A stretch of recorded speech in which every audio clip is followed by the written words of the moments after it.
Welcome back to our final episode of Chapter 12. We are looking at monopolies of competition, and the last section is going to be about advertising.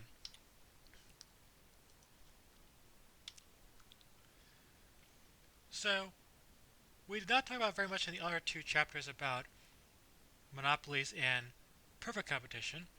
That's for a good reason. Advertising is not very common in those markets.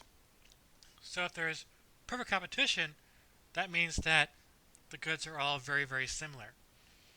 So, one of the few examples out there that is pretty close to perfect competition is the market for wheat. But wheat's pretty much the same no matter who's selling it. That's why there's no product differentiation, therefore it can satisfy the requirements to be perfectly competitive. So suppose you're a wheat farmer, you go on some advertising campaign to persuade people to buy more wheat.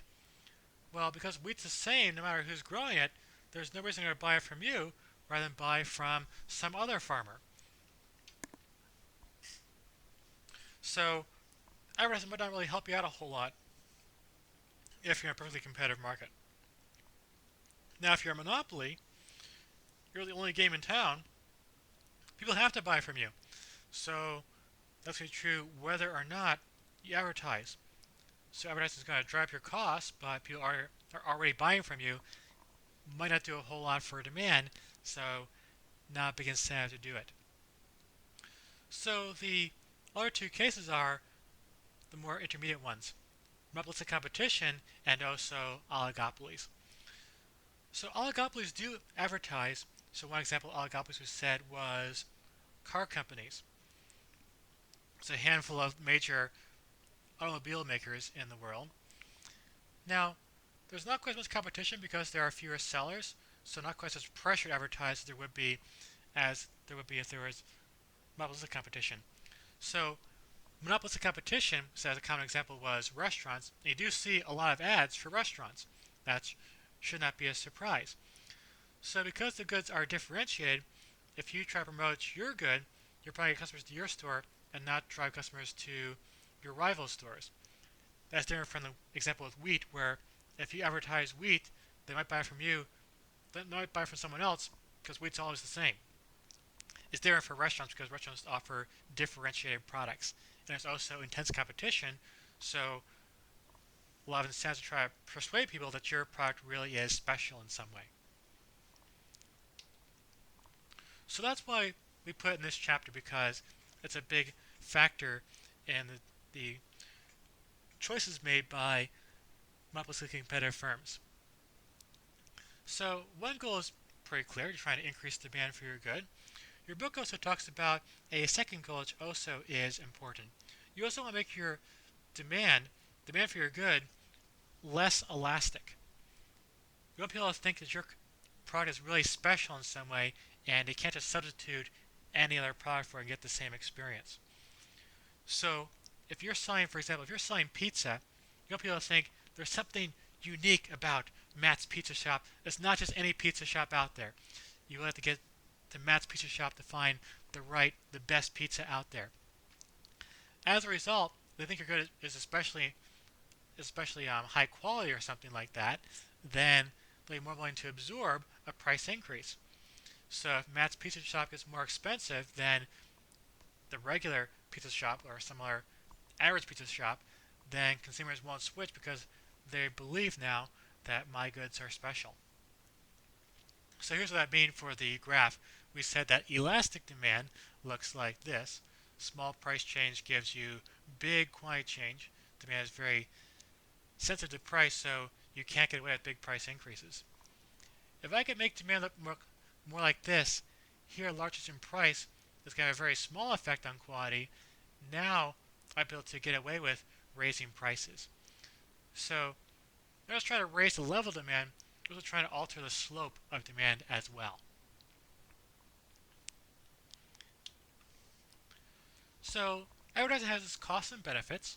So one benefit is that consumers now get information about the product. So we like having that because we have more information, we can make a more informed decision. There's also an additional benefit that your book does not mention, but I think it's worth going over. So we talked about earlier some difficulties in providing public goods and also providing club goods efficiently. Remember, a public good is one that's both non-rival and non-excludable. We said that fireworks are a public good. So if I'm saying I have fireworks in my backyard, that is benefiting me, but also benefits other people. So you can watch my fireworks without diminishing my enjoyment of them. Also, I can't prevent you from enjoying my fireworks. Non-rival, non-excludable, so fireworks are a public good. There are also goods that are called club goods.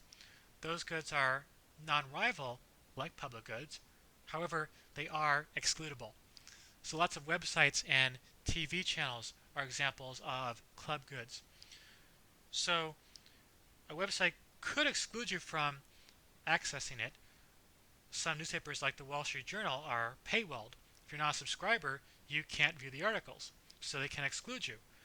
However, websites are pretty much non-rival. If you have so much traffic the website actually crashes, then it becomes rival. One person trying to use the website could cause it to crash, and that would be a problem. That's a rare case though. Typically the websites are running just fine. In that case, adding one more user doesn't really add any cost to anyone. So it'd be non-rival in the large majority of cases. So websites are non-rival and excludable. That fits the definition of a club good. It's the same for TV channels. So TV can exclude you from certain channels if you pay extra for cable, for example, but it's not really rival. If you're broadcasting to 2 million people instead of 1 million people, costs are pretty much the same. So that's also a club good, excludable but non-rival. Now, it costs money to set up these websites like a lot of popular ones like YouTube or Facebook. It's free to us, but it's not free for the company. If that company's going to survive, or the TV channel is going to survive, they got to make money somehow. So they could charge us, the consumers, or I prefer it if they charge the advertisers. So advertisers show their ads on their websites, and that money is going to pay for those fixed costs, so consumers can enjoy these websites and TV channels for free. So that's one big benefit to society and also to consumers from advertising. Now let's go and look at the cost side. So one cost is pretty obvious. Advertising means higher costs. You have to pay for your production of your goods, but you're also paying for this advertising campaign that's making things more expensive. Those extra costs are being passed on to consumers in the form of higher prices. So that's a cost for society. Also, if advertising involves outright lying, that's a bad thing. If you lie about your product, then consumers are going to be harmed if they are deceived by that and they buy something that's not what they thought they're going to buy. Now, there are some market solutions to that, but they're not fully adequate. If a firm gets a reputation for being dishonest, then they're going to lose customers, and that can be some market discipline to deal with the problem. However, it's still not a full solution. It could be probably a solution if the firm relies upon repeated customers. For other firms, though, which sells a product just once to someone and then probably might not see them again, like a taxi, for example, then they might not get a reputation at all because people don't come back and not expect them to come back. Also, it can be costly for consumers to try to research every claim made in advertisement. You should still do some research to make sure because they can still exaggerate and things are not 100% perfectly honest and still get away with it. So still have some care, but if you had no trust at all, that'd be difficult for you as a consumer to make your choices because of the research every claim made in advertisement, and that's going to be a pretty big burden on you. Also, if you allow firms to just lie about their products, then firms that are honest and doing the right thing might be harmed as well. Consumers might decide to, across the board, become more skeptical of any kind of advertisement, and that would harm both honest and dishonest businesses. So while there can be some market discipline for firms that just lie, it's better to have some regulation in place to ensure truth in advertising. Now there is one cost that is often mentioned, but it's not really a cost, so let's try to tackle that myth in this last slide over here. So some people say things like advertisers manipulate consumers and get them to buy things that they don't really need. That's not really a cost to society. That's because consumer tastes can change, and that's not necessarily a bad thing. So you had some purposes before you saw the advertisement, and then after you saw it, that might persuade you to buy the good. It's not necessarily true that your proper preferences or your true preferences were the ones you had before you saw the advertisement. The ones you saw, the person you have now after you saw the ad might be just as valid. Consumers should be allowed to decide to buy what they want. So whether it's changing preferences or not, consumers are going to buy what they want either way, and allowing consumers to buy what they want is a good thing. Also, people have different preferences. So while you might think that you're buying a good that this person is buying a good they don't really need, somebody else might see it as I didn't realize this product was so valuable, and their perspective on that good might be different. They know about them more about their own purposes than you do, so they should be allowed to make that decision.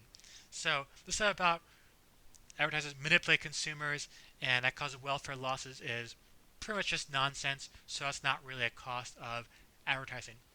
There are some valid costs of advertising.